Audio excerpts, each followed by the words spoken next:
After, can you imagine? We have been meeting, me and many of the past and many of the future for 32 years on a continuous basis, face to face. And suddenly COVID came and we had to go online. But we haven't seen at any single moment this virtual conference as a forced necessity or a constraint. For me and for the whole team, we have been seeing this online conference as an opportunity to invest in the future, as an opportunity to find an alternative, complementary, or a supplementary way of coffee to contribute to its community. What we have learned because of COVID is, apart from the fact that everyone is disrupted, is that we really need to adapt to the changing times. We need to be resilient and we need to always innovate, update, and upgrade the ways that we serve and we contribute to each other. And Coffee 2021 and all the efforts of all the team to bring this together, they actually do represent our aim and our vision to do this. We have selected a theme for this conference that really reflects the current reality of everyone within our tourism community.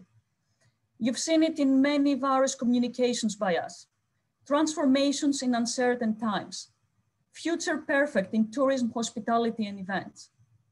So we have brought together a program featuring many sessions that basically we will try to provide answers, solutions, speculations, ideas in terms of what are these transformations that are taking place, or people are claiming that are taking place, or that people are visioning to take place in order to hopefully build back better.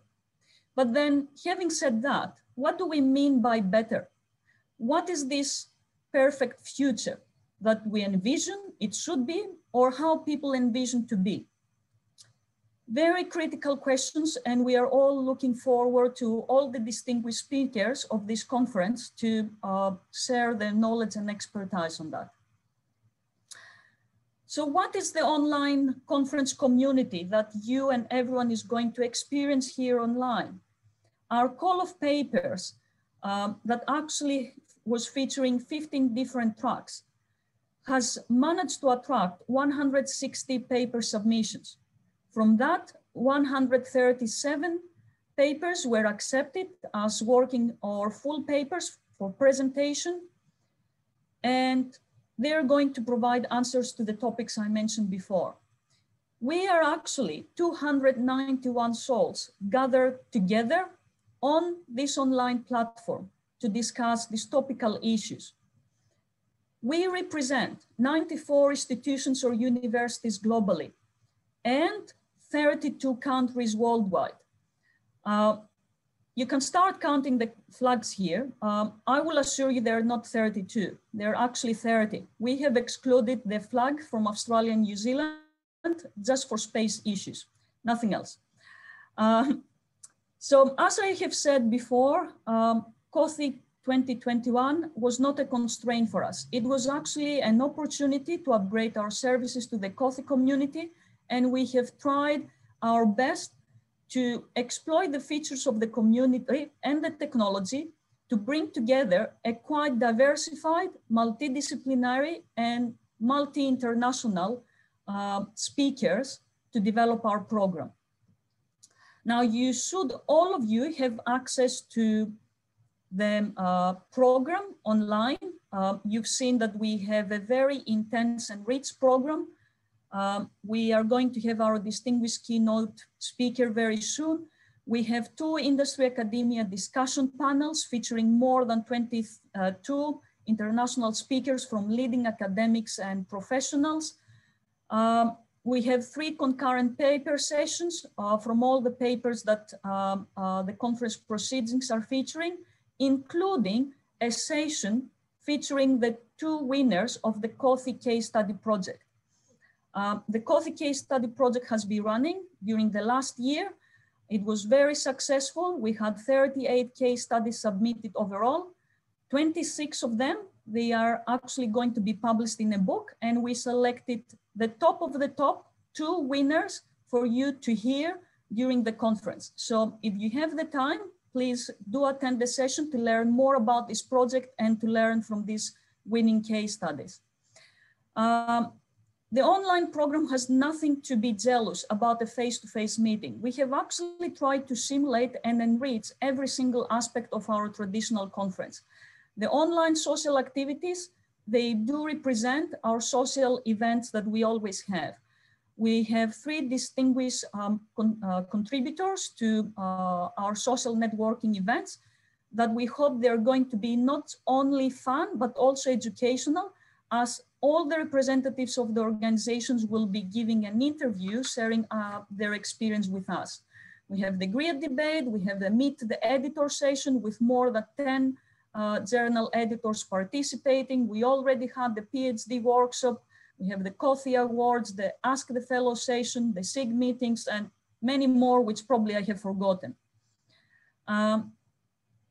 Now, all this wouldn't have happened without people. Unfortunately, even if we were investigating quite a lot, we haven't managed to find an AI to do our job. And although you might think there is an AI behind all this technical platform, it is actually real people with real limitations, but very good spirit, willingness to help, very good skills, complementary expertise that they were willing and they have devoted their time to that. So I would really like to name every one of them and thank them for their contributions. So first of all, our scientific committee, it is comprised by the track chairs of all the 15 different tracks that we have been running, and of course the numerous reviewers that they have also invested their time to go through the papers and help us to select the ones to be presented and included in the proceedings. So thank you.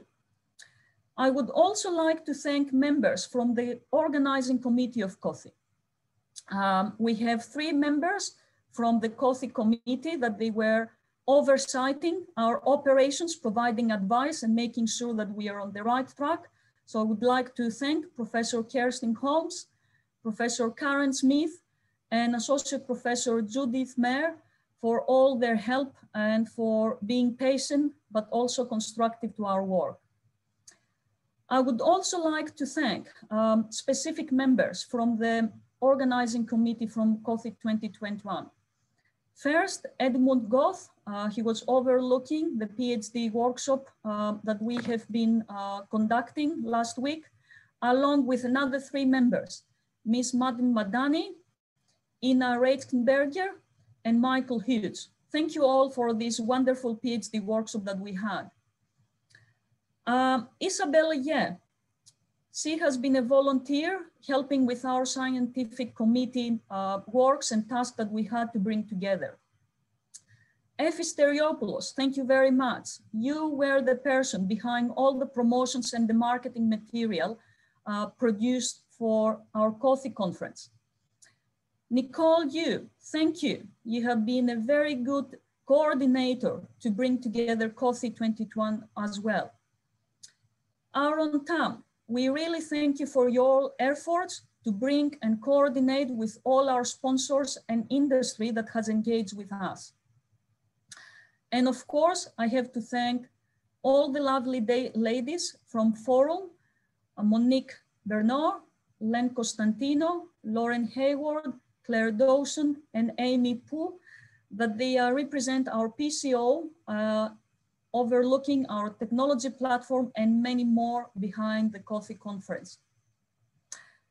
And I should not forget my superhero. And I guess Penny Joss is not only my superhero, it's the superhero of everyone, because we know that she's always there for anything that happens well or bad. Thank you very much, Penny. And a great thank you to our sponsors. And I will make a pause and I will actually like to play a short video from our coordinator for sponsorship to hear about our sponsors and what they have brought to our program.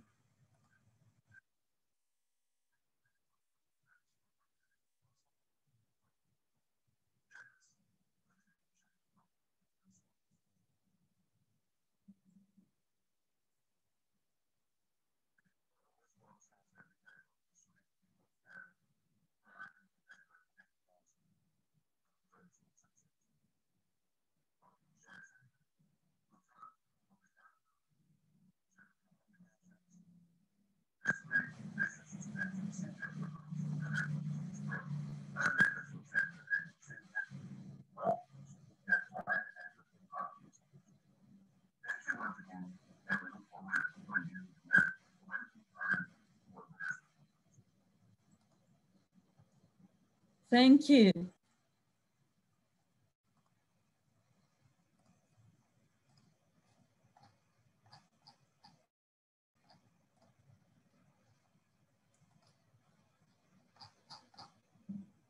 So thank you, everyone. I should not actually forget to thank every single one of you who have submitted the paper, who have reviewed, who are going to present, or even if you're going to be sitting, watching, and participating in our online conference. Please do use the tools of the platform to help us co-create a future perfect for tourism, hospitality, and events. Kirsten, please welcome our distinguished participants, and happy to hear a welcome from COTHI as well. Thank you, Mariana. Hello, Kaya and Kia ora. I'm Kirsten Holmes and I'm the chair of COTHI. I'm absolutely delighted to invite you to our first fully online COTHI conference at COTHI 2021. COTHI, the association, is well known for its collegial, rigorous and entertaining conferences, and for many Australian and New Zealand tourism, hospitality and events researchers and educators, the COTHI conference is the highlight of our academic year. It is an opportunity to connect and reinvigorate, a last hurrah at the end of our summer break before the hard work of the teaching year begins. Last year, we held our largest ever face-to-face conference at Auckland University of Technology, and I did look forward at the time to welcoming COTHI delegates this year to Fremantle. But for most of us, 2020 didn't quite turn out as we planned. It has been a very difficult year for tourism, hospitality and events, as well as for universities. And in WA, we have been extremely lucky, but that has been because of our closed borders, both our state borders, which colleagues in Australia will be very familiar with, and also our international borders. I'm not sure if colleagues outside Australia are aware, but we're not allowed to leave. We have to stay here in Australia. And this has prevented international travel since March 2020. But travel within Western Australia is thriving. The Easter and July school holidays are all booked out, and there are queues outside most pubs and restaurants at the weekends because there's restrictions on how many people can go in. Last week, we had a brief lockdown, but we were still back at the pub on Saturday to watch the cricket, although Perth didn't do so well, so maybe we should have stayed at home. But we know that others haven't been so lucky, and we particularly acknowledge our colleagues in Victoria who experienced a long lockdown, and also colleagues around the world who are still in lockdown and still struggling to manage homeschooling and looking after relatives and all of the challenges that that brings with it. But for COTHI in June, with the ongoing pandemic, travel restrictions and the financial impact we were seeing for our member institutions, we made the decision to go online and for the association to organise the conference for the first time. And this has involved a phenomenal amount of work by the conference co-chairs Mariana Sigala, who you've just heard from, Paul Whitelaw, and COTHI Secretary Penny Joes and their team, all of this on top of their normal workload, because we wanted to uphold the COTHI conference reputation.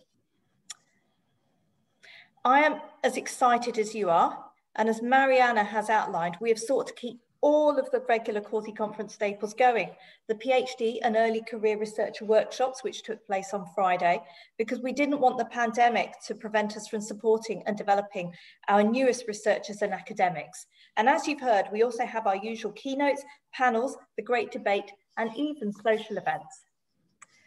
We have also maintained a relatively recent addition to the Corthy Conference programme, the Ask a Fellow booth. Fellowship of Corthy is bestowed on colleagues who've made an outstanding contribution to tourism, hospitality and events, education and research, as well as to the association. And our fellows have a wealth of experience as leaders in our field for learning and teaching, research, and also in managerial roles across different institutions. Please take this opportunity to meet our fellows and ask them for advice or simply drop in for a chat. They will be available in the meeting hub from Tuesday to Thursday this week, and the roster can be checked via the conference website. I hope you all enjoy our conference, and I really look forward to connecting with you all online. Thank you. Thank you, Kirsten. May I please remind to everyone that as usual in Corthy, we are also running our social media awards. We will be providing 3 awards, one for online engagement, representing the post that has attracted the greatest number of comments and discussions. Another award for the person who has managed to create a lot of online promotion in various channels. And of course, our coolest Corthy 21 photo. Please send me your nominations of post and engagement by Thursday, 2 o'clock, and the winners will be announced in our awards ceremony. There is a sponsor prize for our second prize, and that will be a digital book because we are digital this year anyway. So fasten up your online contributions. Use our channels on Twitter, Facebook, and Instagram. And of course, don't forget to use our hashtag Corthy2021 when you do that. And it's really my privilege to kick off the conference by introducing you our really distinguished keynote speaker. Many of you might not be the first time that you hear his name. It is our pleasure to have Professor Raymond Fisk to give his keynote speak on the topic, researching for your well-being, how can you help? Professor Raymond Fisk has taught in many countries, more than 7. He has given more than 100 international research presentations in more than 20 countries. So I'm sure some of you would definitely have met him face-to-face in some states. He specializes on services marketing, service design, and transformative service research. He has published numerous journals, articles, and 6 books, including the book on serving customers, global service marketing perspectives. He is a multi-award authority. He has received several awards, just to name a few. In 2005, he received the Career Contributions to the Service Discipline Award from ServSIG. In 2016, he received the Inaugural SIG Award from the American Marketing Association.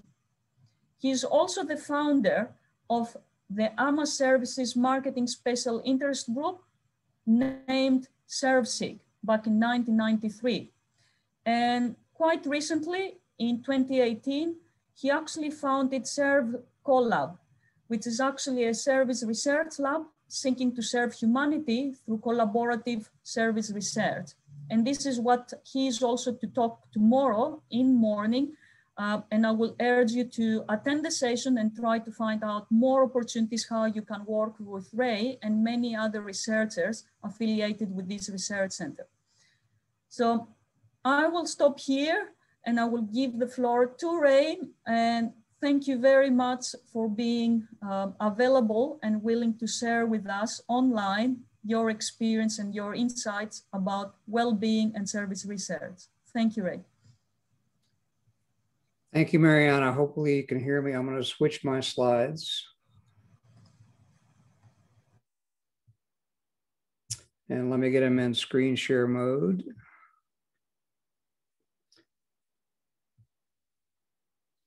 Can you see my slides then? All right, great. Well, let me get right into it.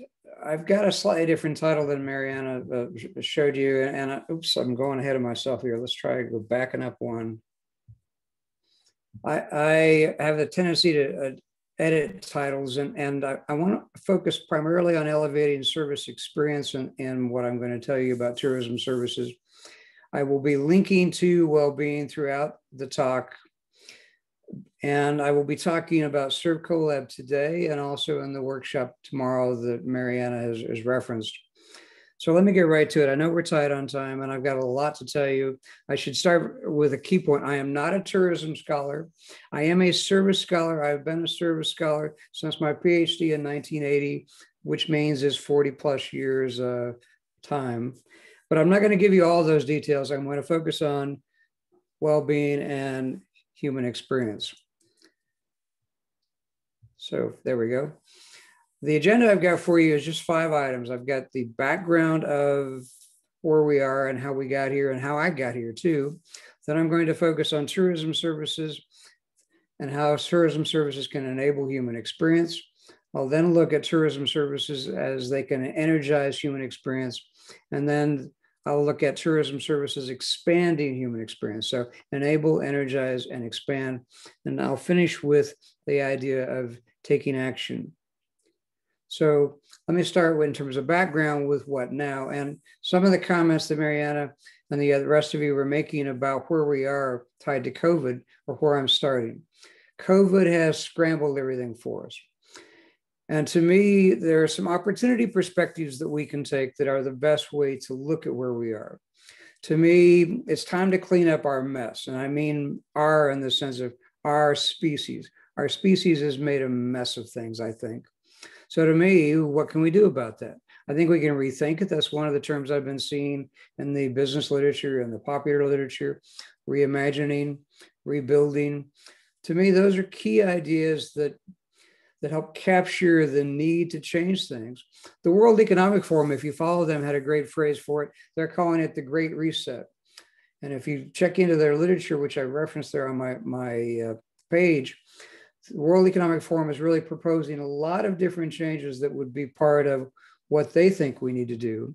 To me, I think we need a greater focus on safety because of COVID, because everyone's more concerned about their safety.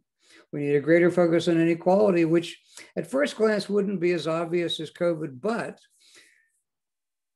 we've all had a lot of time to sit and think because of the uncertainties of COVID. And it amazes me how much the murder of George Floyd in the United States affected the rest of the world. A lot of other countries have had their own inequality problems. The murder in the United States was just a local example in the United States, but many other countries, I think, have realized that more needs to be done on inequality. That was a problem that was there before COVID, but thinking about problems, I think, broaden people's thinking. And then there's climate change. Climate change has been a known problem for a long time, but I think now there are more people who realize that letting problems creep up on us is a very bad idea.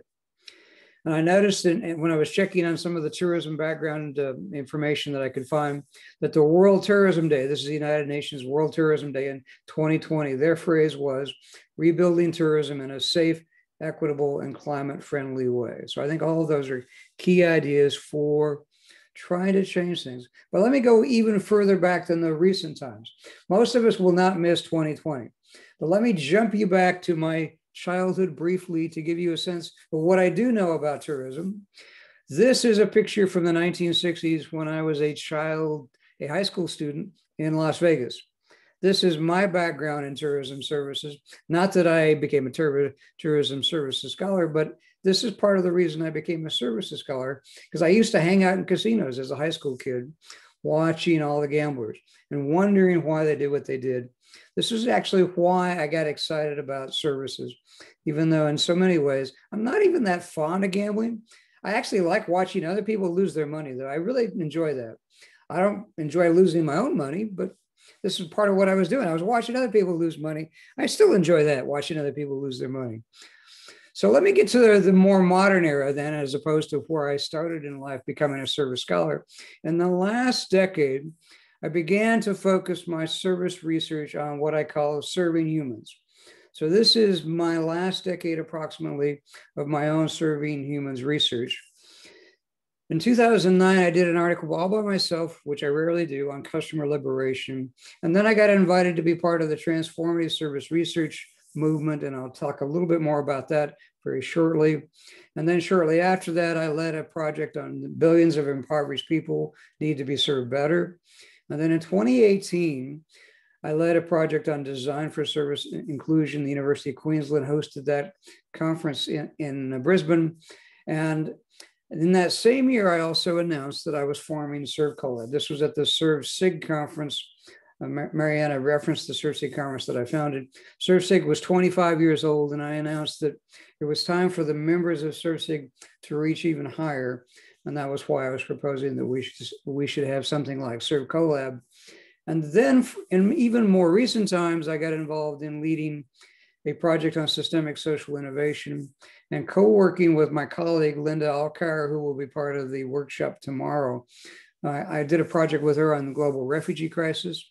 And then very shortly after that, I got the opportunity to be part of a refugee service research project that is still forthcoming. It will be in the Journal of Public Policy and Marketing in 2021, later this year. And I also led a project on elevated human experience, which is directly tied to ServCollab. Now, the design project, Linda will be able to tell you more about than I will today in that workshop. And Sertan Kabadaya, who's also with me on that workshop, he'll talk more about the refugee research. And I'll tell you a little more about the elevated human experience project in that presentation in the workshop tomorrow. But let me jump into transformative service research. Basically, transformative service research is a new idea as of 2011, when the very first article came out. There was a consumer research movement that became known as transformative consumer research. Laurie Anderson and Amy Ostrom started the effort to create transformative service research. And Laurie is an old friend of mine from the early 70s. She asked me to be part of it. I immediately said yes. So basically, TSR is a call for service research that advocates for the personal and collective well-being of consumers, citizens, and the entire global ecosystem. It's a very big statement, the entire global ecosystem, collective well-being. More specifically, we're focusing on research that reduces human suffering and improving well-being. Now, I have to add a footnote to this, because when I was part of that first effort, we didn't have reducing suffering in that phrase. We only talked about well-being. And the reason, I think, is a glaring problem when you only are a group of people from countries that are very prosperous. So none of us thought about reducing suffering. But when Linda Alkar and I, who you see her name down below is Nasser, that was her maiden name before she got married in 2018, before that article came out. So Linda and I decided that if you're going to study refugees, you have to also use the phrase reducing human suffering. And there are many other areas where the problems are too big. First, you reduce the suffering, then you improve well-being. So that gives you just a quick overview of transformative service research. So now, what is ServCollab? It's based on transformative service research. The name itself is a contraction of serving humanity through collaboration. And ServCollab is a service research collaborative for diagnosing and treating humanity's service system problems. Key word there is collaborative. And our mission is to serve humanity through service research collaborations that catalyze reducing human suffering and improving human well-being. So you're seeing that same phrase from what I just told you about the transformative service research movement. So those two phrases, suffering and well-being, reduce suffering, improve well-being, are essential to our logic. But again, it's serving humanity through collaboration, as you can see in my subtitle down there. So let me get to the next slide then. We have one article that we have out in 2020, and this is one I'll tell you a little bit more about in the workshop. But here's the title of it: Elevating the Human Experience Through Service Research Collaborations, Introducing ServCollab. I will focus in just a moment on human experience itself to give you our sense of what we were trying to describe. And I will tell you more about the co-authors of that article. All of the people you see in the list beside me, they are all the advisory board for ServCollab. And I'll tell you more about that collaboration, because a huge part of what we will talk about in the workshop tomorrow is about forming collaborations and how that we think works well if you do it right. So, oops, I didn't slide it far enough. There we go. So here's my human experience slide, and I've added the phrase "and social roles."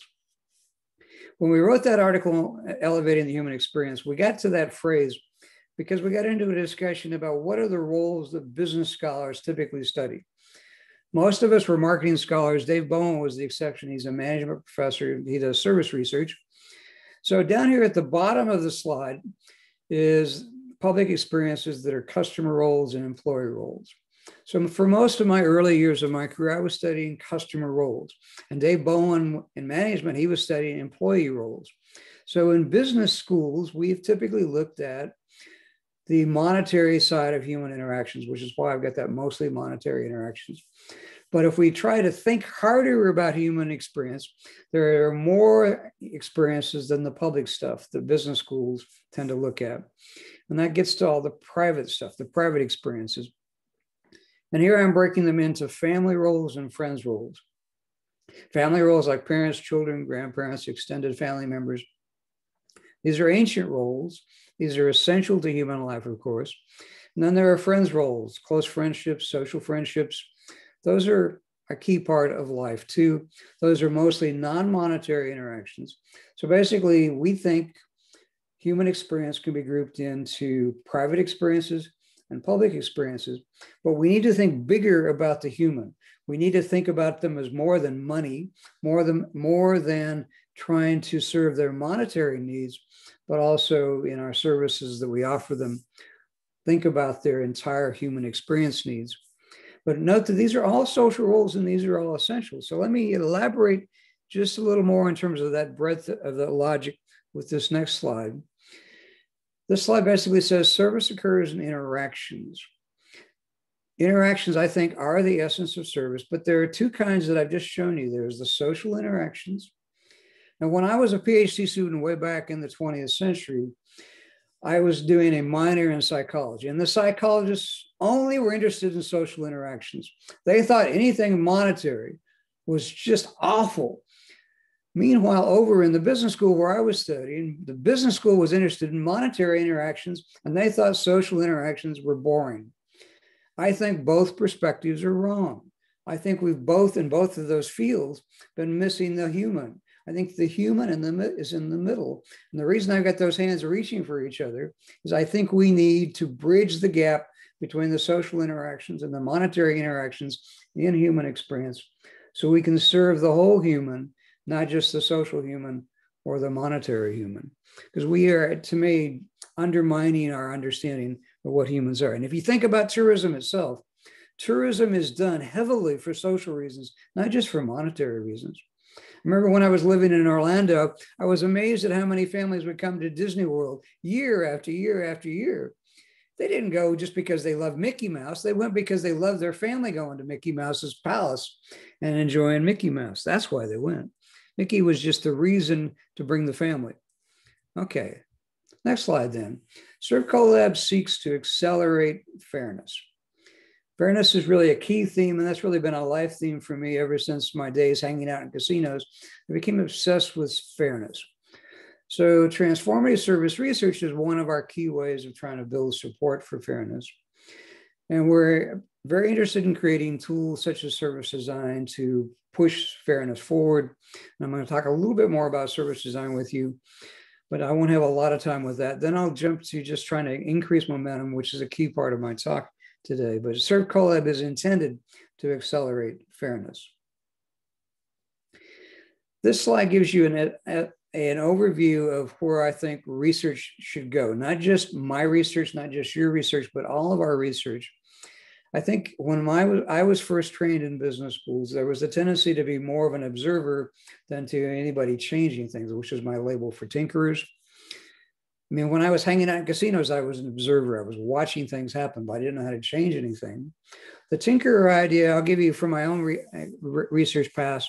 My PhD, I did a consumer satisfaction study. I was trying to improve satisfaction. Small stuff in retrospect. More recently, with the help of Leah Patricio in Portugal, I've gotten very involved in service design. And I'm convinced that in every service-related field, like tourism, like hospitality, of any other area, like healthcare, anything to deal with serving humans, I think design can give us a better approach because we can try to improve significantly on the well-being for humans. So let me go further with the idea of the design science approach. Leah Patricio and I have written in some of our research more recently on design science approaches. And basically what we would argue is that design should be for fairness and for well-being. It should be for everyone, including the base of the pyramid, and especially in cities. We live as a species heavily in cities today. The majority of the humans live in a city today, according to statistics. I think that design should include accessibility, especially because humans have all kinds of various needs, and accessibility should be an essential part of fairness and well-being. Safety, and of course, as I already said, safety has become a bigger topic because of COVID. Adaptability, so that it's easier to use. Sustainability, so that we can also include climate issues. And the last point I'm going to bring up is smooth experiences, and I left that for last because I really do think that in the context of tourism services, trying to smooth experiences is very hard because there's so many players in the system. Like in my last trip to Australia, well, first I had to book a trip with a travel agency. Then I had to get on the plane. I had to go through the airports, had to get on the plane, on and on before I could ever even get to Australia. So there are all kinds of problem areas or potential problem areas in terms of making this experience more smooth.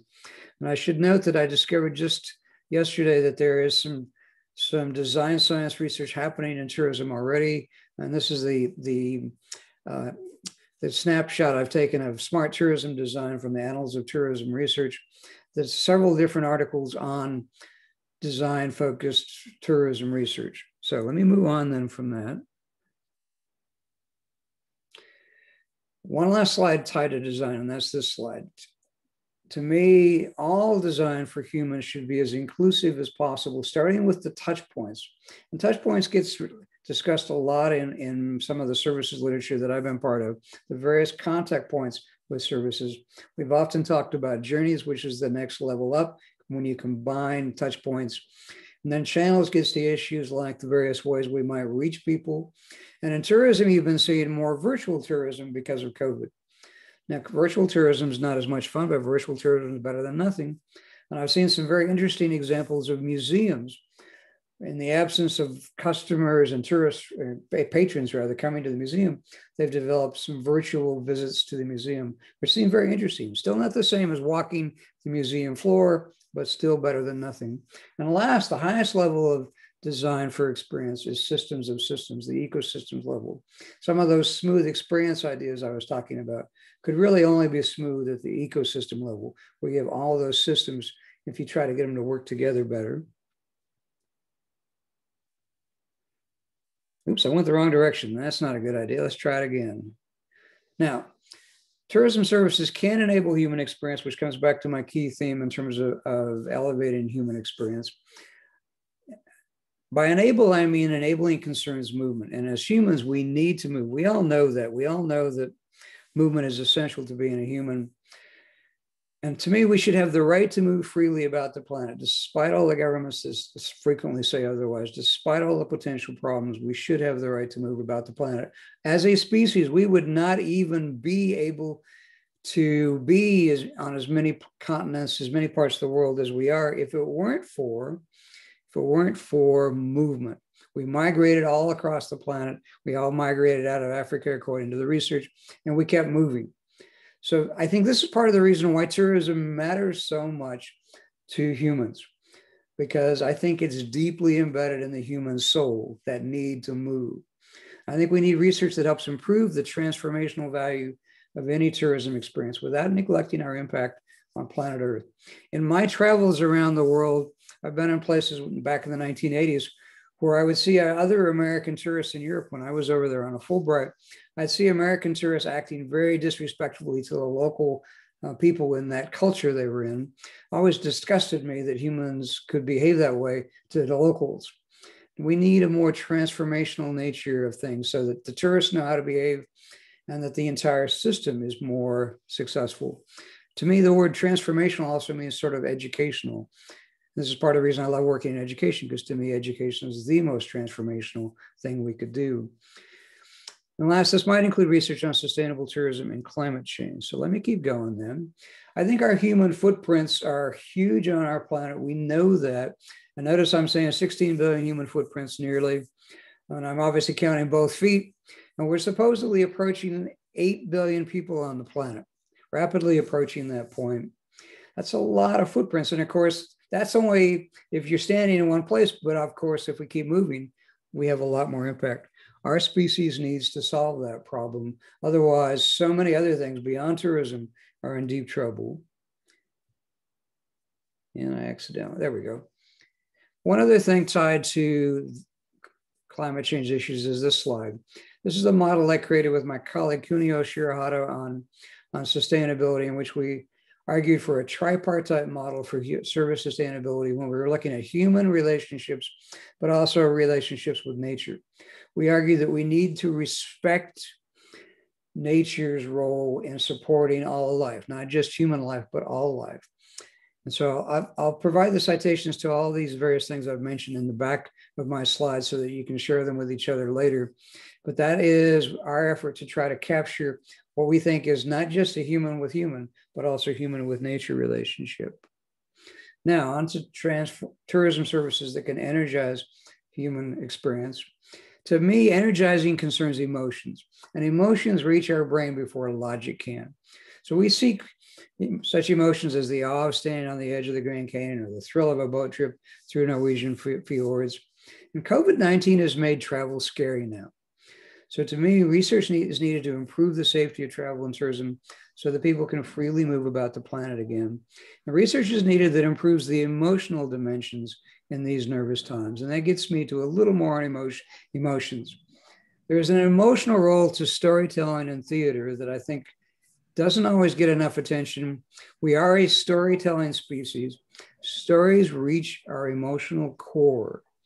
And that's why I'm actually linking it to this entire idea of energizing, because stories reach us quickly.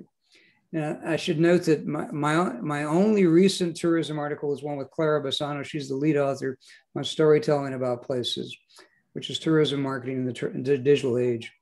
One other thing to mention is that theater is humanity's first experience simulation system. And with Steve Grove and many others, I've written about what we call service theater, in which we were trying to use the tools of service theater to improve service experiences. And I think research might explore emotions as the foundation for elevating tourism experiences. And last, in terms of my 3 on tourism, tourism services can expand human experience. Expand refers to growth in human experience, from learning about new countries, new foods, new culture, and so much more. And this expansion is why there are so many forms of tourism, because of all of those opportunities to grow. But expand, in my thinking, means also expanding the reach of human experience. Tourism services can expand who they serve, in other words, the people they serve, and how they interact with the stakeholders in the service ecosystem. And I think inclusion should be a first principle of serving humans. And in fact, I would encourage you to explore B corporations if you haven't already learned about them. In Australia, I learned there are quite a few B corporations, only 4 that I found that are tourism B corporations. But B corporations are different than the typical profit-seeking corporation. And the B is for benefit, as I say further down. So they're trying to balance purpose and profit, and they're trying to consider their impact on their decision impact on workers, customers, suppliers, community, and the environment. A broader way of thinking about the impact. And I really think that's what we need if we're going to expand our thinking on tourism. So how can we elevate our thinking? I think I should bring it up this way. What if life on Earth was open, flexible, and fun? What if human service systems were designed to be mutually beneficial? What if fairness and inclusion were design principles for all service systems? And what if co-creation of value, which is a popular idea in so much of the service literature, what if co-creation of value was a moral and legal requirement for every service system? That would be an elevated way of thinking about how to serve humans. I should emphasize that ServCollab seeks to collaborate with existing service research ecosystems and to build a research network that's robust enough to work on big and deep service science problems. So we're trying to work with all possible groups, which is part of the reason I was so delighted to be invited to speak to your group. We're trying to help build research capacity by recruiting and training and collaborating with scholars to seek funding for such projects, to create new service tools and new measurement systems, and to help collaboratively design or redesign solutions to those problems. So we're very early going. I announced the creation of it in 2018. So we're just barely about 2.5 years into our efforts to do what we're doing. So how can you get more involved? Well, first, at this point, taking action. We're very interested in encouraging global tourism research that seeks to improve the worldwide well-being of tourism stakeholders and communities. Now, I'm not in any way advocating that the ServCollab is going to sweep in and do anything instead of what you're doing. What we'd rather do, because remember, collaboration is in our name, we're looking for opportunities to collaborate with your group. We're looking for ways of working together. Tourism services are essential to humans. And if there are ways we can help each other, that is exactly what we're trying to do. But certainly, what we're trying to be is an additional activity that people can do, not just that they would switch. We're not interested in anybody switching. We're just trying to add value. So here's some of the ways of getting involved with ServCollab. You can join on our website. You can communicate with us on Facebook. We post a lot of information on Facebook. Radula is our Facebook manager and communications manager. She's constantly posting news there on Facebook in our Facebook group. We have a Twitter account. We have a LinkedIn account. You can reach me at my email address as well. So those are all the main ways of getting involved. And just to finish up, since I know I'm running out of time, there's also a TED Talk you can check out. I won't try to link you to it, but I'll send these slides and you can follow up with that. And these are the articles I've just listed. And I'll leave these slides with everybody too. And that gets me to a question slide. And thank you very much. Thank you very much, Ray. That was wonderful. If tourism is something, because it's very diversified, it's definitely about human relations, human emotions, and human interactions. So I bet there are many areas of collaboration or many things to be inspired by what you're doing. May I open the floor to questions? Feel free to type in the questions. I will try to be quick and concise to try to summarize them. A very quick one, just to warm up before the others start chatting. A question from Erwin Losgood. Hello, Erwin, from Holland. Where do you think hospitality and tourism academic research is on the evolutionary scale that you shared with us? Well, you might be thinking of an article I wrote on evolution when that question is being asked. I wrote a service history piece on services. And I first have to acknowledge that while I am not a tourism scholar, I'm reluctant because of that to try to describe where you are. I do think that every service field that I've looked into, because the healthcare area to me is all services, just like tourism is all services. I think every one of the areas that I've monitored is making very rapid progress. So while I'm not sure how I would describe it, since the history research I wrote about it and evolution, that was about an 9-year project to write that. So I would hate to give a quick answer to a hard problem as opposed to a generous answer. I do think what I've seen, and in my recent example, I was delighted to see when I went looking. So is anybody doing design science research in tourism?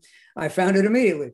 So to me, that's evidence of advanced progress very quickly. If I can find something quick, then to me, it's evidence of good progress. And one of the things I love about our modern world is the ability to share information so quickly. Well, good to hear that our research reaches its community outside of tourism. If I may probably rephrase that question, we have been hearing about the evolution of research. I mean, from goods to services, experiences, and nowadays we have heard buzzwords, if I can call them like this, the emotion economy, the experience economy, the compassion economy, nowadays with the COVID, the purpose economy, to what extent this transformative service research can contribute to something substantial rather than becoming another buzzword, a woke marketing, something that is a bubble that next year it will burst and we have another buzzword. I mean, what's unique about this field? What is distinctive, or what can it contribute? All right, great. And thank you for that new version. I'll emphasize that there are people who are talking about the experience economy. And since I've been in the service field from the beginning, we were always talking about experiences. So I've just recently told you about my latest efforts on human experience. So what I really think has happened is that the fields are broadening their perspectives. So I think transformative is pushing us to broaden our thinking. So I don't expect the word transformative to be around that long. And I didn't put it in the name ServCollab. I expect service to be around for a long time. I expect collaboration to be around for a long time. And the reason I expect service to be around for a long time is that I think if it wasn't for our ancestors collaborating, our species wouldn't be here. Our species is actually remarkably good at collaborating. Our species is remarkably good at serving each other when we try. So I think the transformative part it was needed because things were bad and they needed to change. But the word transformative, in 10 years' time, it might not be the most important thing to say, but will we still need serving each other? Will we still need to collaborate? I think those will be with our species in 1,000, 10,000, 100,000 years' time. If our species is around, our species will still need to do that. And why should we care? Why should companies care about well-being of tourists, about their staff, and so on? You shared the slide before, and the economy. People as economic agents, people, social interactions. During COVID, we have heard the same dilemma. Do we start up the economy to motivate the financial impacts, multiplier effects, or do we stop the economy for the sake of health and safety? Is that the right question to ask, or the wrong question? And what is the design thinking behind it? Well, that is one that I was very tempted to include in what I was talking about, interactions, because every country has gone through what you just described. Every country is trying to balance the need on the monetary economic side with the need tied to health and the social side. And they've struggled back and forth. And some of the countries are sort of going up on one, down on the other, sort of seesaw and teeter-tottering. But to me, we have to focus on the human first. And to me, if we focus on the human first, the best way of protecting an economy is to stop the virus. And any effort to open the economy just so you can make a few dollars here and a few dollars there for businesses of various kinds increases the risk that the virus spreads. What has tragically happened in COVID's time is that as these countries tried to keep their economies going, COVID had more room to spread. And I'm in the United States, where we in the United States have made the worst mistakes. So we are the world leader in failure with COVID. Guaranteed worst examples. Australia is doing much better, and you're benefiting from doing much better.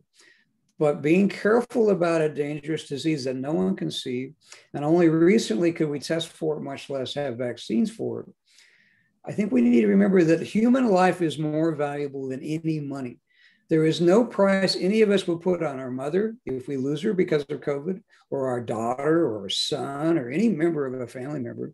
None of us would put a dollar amount, say, well, it was only $20,000. It wasn't that big a loss. It's not the same. We need to remember that life does not have a monetary price on it. Now, economists would want to put prices on it in their modeling. But would you do that to your own mother or your own father? I certainly wouldn't. I would say life is too precious. Yes. And especially if we think about our own life. Most of us don't want to take those risks. So value recalibration, it's probably the key word. Yes, reset our priorities. So Thank you very much, Ray. I'm conscious of time. You have given us plenty of food to thought. Sleep with that during the night. And back to you, 8 a.m. Sydney time tomorrow to interact with you and your researchers in ServCollab to see and investigate what is more for us. Excellent. I look forward to that. Thank you. Please thank Ray, and please don't forget the early morning session tomorrow with your cup of coffee.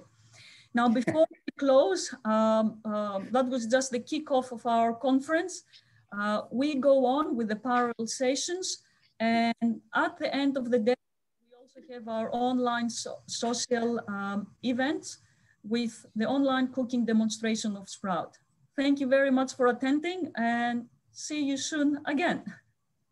Thank you, everyone. Thank you.